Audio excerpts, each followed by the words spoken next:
Hey guys, welcome to the YouTube video. Today it's going to be a showing off video. I got some new items to show off that I'll be adding to my collection, and a few items that I have made, and one special item I'm going to show off thanks to my dad, so stay tuned for that. First is the items for my collection. I went to my local Outwoods and picked up this beauty, a beautiful Mora, and this thing has a really nice thick handle on it, and I love the thick blade that this sucker's got. It's made out of carbon steel, obviously, and it has a razor edge. Beautiful, and I love that highly polished blade. Again, these are only $11 or $12 at the tax at my local Atwoods. Great knives for the money. I don't vouch for many brands, but Mora is definitely one of the ones I can vouch for. So that's another beauty to add to my collection. Next is on this one. Those who remember, this is my Jungle Bowie that I made out of a machete that my brother gave me. I just finished it up a couple days ago. I stained the handle, polished the blade up, put a nice sharp edge on it, and now she's ready to go. That one's going in my collection. Next is on some stuff that I have made. Those who may remember, I don't know if I ever showed these or not, but a couple years ago I made some straight razors out of deer antler and some old kitchen knife blades. And these, I decided to start making these again so I could put a couple of them on eBay. And how this got started was very simple. I had accumulated a whole bunch of cheap USA, Japan kitchen knives, stuff that's not really worth a whole lot of money, and they're not worth putting for sale, but they're great material for modding and stuff like that. So I decided if I can't sell them and I don't want to scrap them, I would bust the handles off and see what I can make out of them. So, this is the ones I've made so far. Let me set them all out. And I decided to go the extra mile. I originally was going to use stag for some of these, but I decided to go a little extra mile and use aluminum. So that way it makes them a little bit more better. And on top of that, it looks a lot nicer. So this is one of the first ones I made. The blade is a Japanese kitchen knife that was modified, and I put my emblem on here. And the handles are aluminum and the pins are copper. A beautiful spin on a classic design. And the holes were already drilled, so I didn't need to drill it. And the aluminum came from, I think it came from a salvage yard, if I remember right. It was a giant sheet. I don't remember what it went to, but it's beautiful for stuff like this. And I used a piece of red plastic as a spacer to hold this open. And I also cut the plastic in a little groove to where the blade slides right into it. So you don't have to worry about the blade accidentally coming and cutting your hand. So this one's going for sale. I'm going to be keeping one of these and putting the rest for sale. So there's that one. Next is this one I made out of another Japanese kitchen blade. Beautiful. Again, with my logo stamped on it. Beautiful. And this one I used a piece of blue plastic. Again, just to add a different color to it. And what I love about aluminum is when it shines, it shines. And next is this one. This one is an actual straight razor blade. And this one, if I remember right, I got this one from my good friend JJ Jinx. And I think I'm actually going to keep this one because I did tell him that if I restored it, I would keep it. So I'm going to keep this one for myself. Beautiful. Turned out really nice. Again, used a piece of red plastic and copper pins and beautiful aluminum. Next is this other one that I restored. This one I used plastic on the handles because what it originally was. It's a SK Wild Soligen German straight razor. Again, used blue plastic for the handles with a nice piece of red plastic for the spacer and copper pins to hold it all together.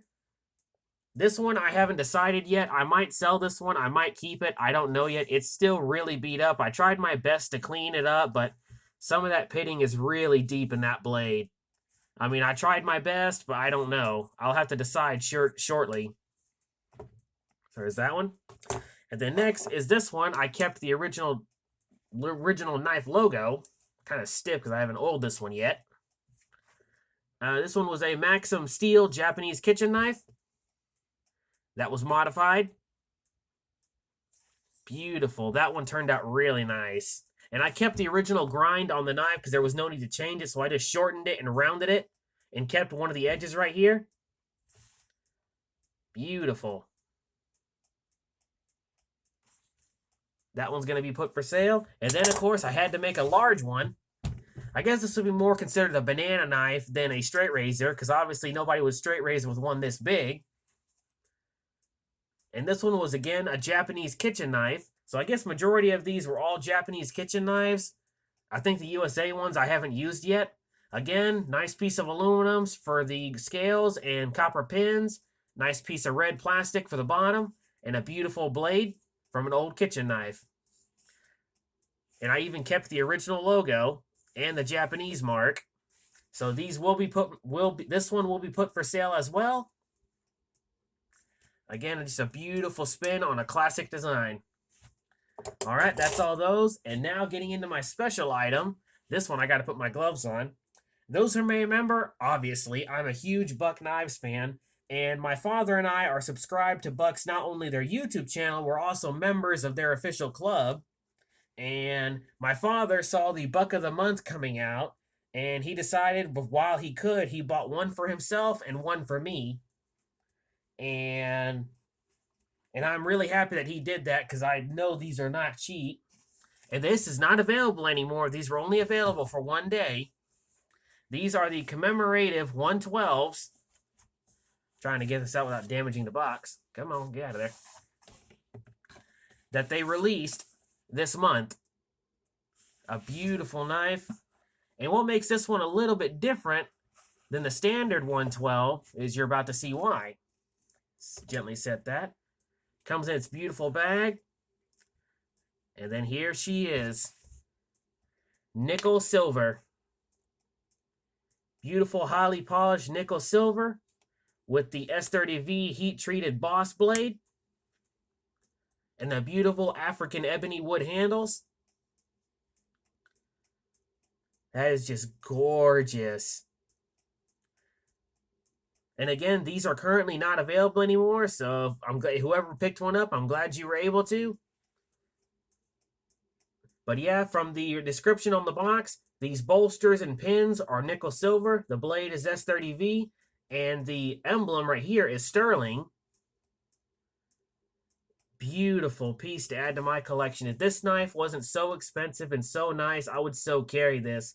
Because this is my style as far as upgrading my knives. I carry the classic brass bolsters and stuff like that, but stuff like this I probably would carry if it wasn't so expensive. And this thing comes hair shaving sharp. But check that beauty out. And of course, it being nickel silver, it is a fingerprint magnet, hence why I'm wearing my gloves. So to all who have gotten one, I'm glad you did, and to those who haven't gotten one, try to get them any way you can, because these are only limited. Beautiful. Gently close that. Put it back in the box. And the box is your standard commemorative box.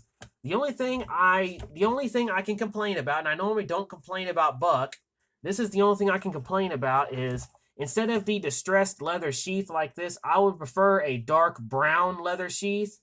Sort of like this color.